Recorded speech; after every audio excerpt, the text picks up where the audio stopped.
வக்ஃப் திருத்த சட்டத்தை மேற்கு வங்கத்தில் அமல்படுத்த மாட்டோம் என திரிணாமுல் காங்கிரஸை சேர்ந்த மாநில முதல்வர் மம்தா பானர்ஜி அறிவித்தார்.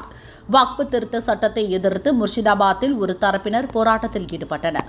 மற்றொரு தரப்பினரின் வீடுகள், கடைகளை சூறையாடினர். இதனால் முர்ஷிதாபாத் வடக்கு, தெற்கு 24 பர்கானாஸ், மால்டா உள்ளிட்ட பகுதிகளில் கலவரம் வெடித்தது.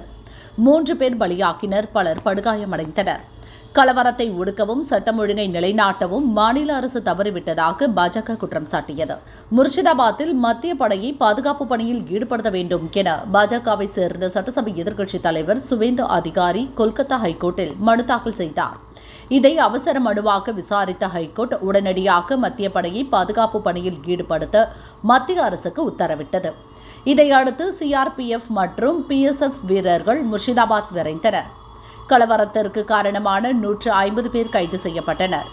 மத்திய படை எடுத்த நடவடிக்கையால் முர்ஷிதாபாத் மற்றும் சுற்றுவட்டார பகுதிகளில் பதற்றம் சற்று தணிந்துள்ளது. மேற்கு வங்கத்தில் சட்டம் ஒழுங்கு மிக மோசமாக உள்ளதாக மத்திய அமைச்சரும் மாநில பாஜக தலைவருமான சுகந்தா மஜும்தார் கூறினார். மத்திய படை வந்ததால் பதட்டம் சற்று தணிந்தது போல் உள்ளது. இந்த படை விலக்கப்பட்டால் என்ன நடக்கும் என தெரியாது. எனவே கொஞ்சம் நாட்களுக்கு மத்திய படை பாதுகாப்பு தேவை. சிறு குழந்தைகளின் கழுத்தை பிடித்து தூக்கி தாக்குதல் நடத்துகின்றனர். மனிதர்களை உயிருடன் எரிக்க முற்படுகின்றனர். ஏற்கனவே நடந்த கலவரத்தில் 3 பேர் பலியாகியுள்ளனர். பெண்களுக்கு பாதுகாப்பு இல்லை. ஓட்டு வங்கி அரசியலுக்காக மேற்கு வங்கத்தை வங்கதேசமாக மாற்றும் முயற்சியில் முதல்வர் மம்தா ஈடுபட்டுள்ளார். உயிருக்கு பயந்து இந்துக்கள் முர்ஷிதாபாத்தை விட்டு வெளியேறி மால்டா மற்றும் மாநிலத்தின் பிற பகுதிகளில் அகதிகளாக குடியேறியுள்ளனர். தேர்தல் ஆதாயத்திற்காக வங்கதேச முஸ்லிம்கள் மற்றும் ரோஹிங்கியாக்களை திரிணாமுல் காங்கிரஸ் அரசு ஆதரிக்கிறது. அவர்களுக்கு இந்துக்கள் ஓட்டு தேவையில்லை என அமைச்சர் மஜும்தார் கூறினார். सिचुएशन बहुत ही टेंस है, बहुत ही खराब है. अभी भी केंद्रीय वाहिनी को बहुत दिनों तक यहाँ पे रखने से कुछ अच्छा हो सकता है, इससे अच्छा नहीं तो अभी परिस्थिति ऐसा नहीं है कि केंद्रीय वाहिनी को यहाँ से हटाया जाए. तो मैं स्टेट गवर्नमेंट को, माननीय मुख्यमंत्री जी को अनुरोध करूंगा कि आप इनिशिएटिव लीजिए. आप केंद्र से बोलिए कि आप केंद्रीय वाहिनी यहाँ पे सीआरपीएफ तैनाती हो और सीआरपीएफ जब तक परिस्थिति स्वाभाविक ना हो तब तक पूरी ओज केंद्रीय वाहिनी यहाँ पे रहे.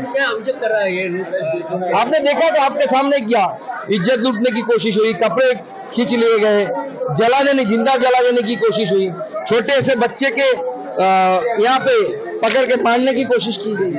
इस तरीके के भयंकर घटनाएं घट रही है जो बांग्लादेश जैसी स्थिति पश्चिम बंगाल ने ममता बनर्जी ने बना के रख दिया है. வக்ஃப் சட்ட திருத்த மசோதாவை ஆராய்ந்த மத்திய கூட்டுக்குழுவின் தலைவர் ஜெகதாம்பிகா பால் கூறும்போது, முர்ஷிதாபாத்தில் இருந்து இந்துக்கள் கட்டாயப்படுத்தி வெளியேற்றப்பட்டுள்ளனர். வீடு புகுந்து கொல்லப்பட்டுள்ளனர். 16 போலீசார் காயமடைந்துள்ளனர். ஆனால் மாநில அரசு எந்த நடவடிக்கையும் எடுக்கவில்லை. இது மாநில அரசால் நடத்தப்படும் வன்முறை என்றே சொல்ல வேண்டும் என்றார். மேற்கு வங்க சட்டசபை எதிர்க்கட்சித் தலைவர் சுவேந்து அதிகாரி கூறும்போது, அடுத்த ஆண்டு சட்டசபை தேர்தல் நடக்க உள்ளது. ஆளும் திரிணாமுல் அரசு வேண்டும் என்றே கலவரத்தை தூண்டியுள்ளது. இப்படியே போனால் அவர்கள் இந்துக்களை ஓட்டளிக்க விட மாட்டார்கள். ஜனாதிபதி ஆட்சியை அமல்படுத்தி